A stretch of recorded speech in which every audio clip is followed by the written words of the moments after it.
22 ans après les attaques terroristes du 11 septembre, cette journée a de nouveau été une date de deuil et de réflexion aux États-Unis. Des cérémonies ont été organisées en mémoire des quelques 3000 personnes qui ont perdu la vie et le président Joe Biden, qui a lancé lundi un appel à l'unité nationale, a promis de tenir le terrorisme en échec. Véronica Balderas Iglesias de la VOA nous présente les moments clés des événements qui ont eu lieu aux États-Unis à l'occasion de cet anniversaire.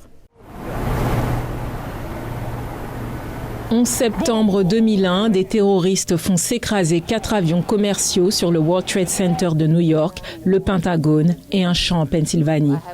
Pour de nombreux parents, des quelques 3000 personnes tuées, ce jour-là, les blessures émotionnelles sont encore vives.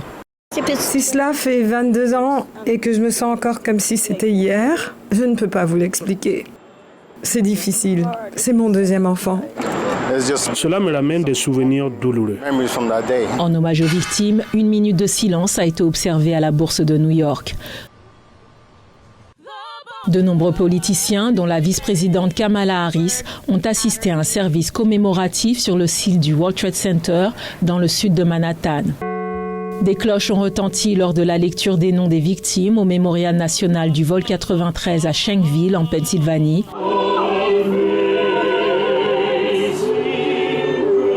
Une chorale militaire a également chanté lors d'une cérémonie commémorative dirigée par le secrétaire américain à la Défense, Lloyd Austin, au Pentagone. Le 11 septembre nous rappelle que l'esprit américain brille toujours dans les moments difficiles. Après les attentats, au milieu de l'horreur et du chagrin, de nombreux Américains ont ressenti un sens plus profond du devoir. À Arlington, en Virginie, la première dame Jill Biden a déposé une gerbe en l'honneur des victimes. Depuis la base militaire d'Anchorage en Alaska, le président Biden a promis que les États-Unis continueraient à lutter contre les activités terroristes sous toutes leurs formes.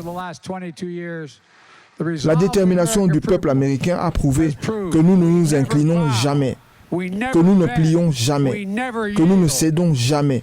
Le terrorisme, y compris la violence politique et idéologique, est à l'opposé de tout ce que nous représentons en tant que nation qui règle ces différends de manière pacifique, dont le respect de l'état de droit.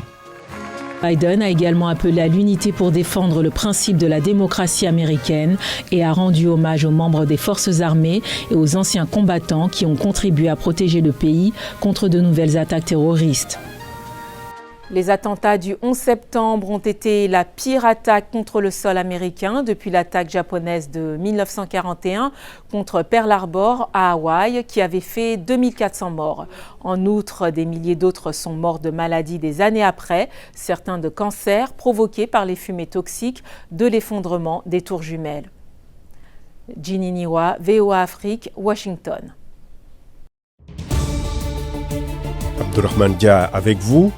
Dans Washington Forum cette semaine, la gestion des catastrophes naturelles à la lumière du séisme qui a secoué le Maroc. Alors que le pays compte encore les victimes de ce deuxième séisme le plus meurtrier de son histoire, l'année 2023 a déjà connu des tremblements de terre meurtriers en Turquie et en Syrie. Quels sont les risques sismiques en Afrique? Quel est le niveau de préparation des pays dans la gestion des catastrophes naturelles? Rendez-vous ce jeudi dans Washington Forum à 19h temps universel sur VOA Afrique et voaafrique.com et en rediffusion samedi et dimanche.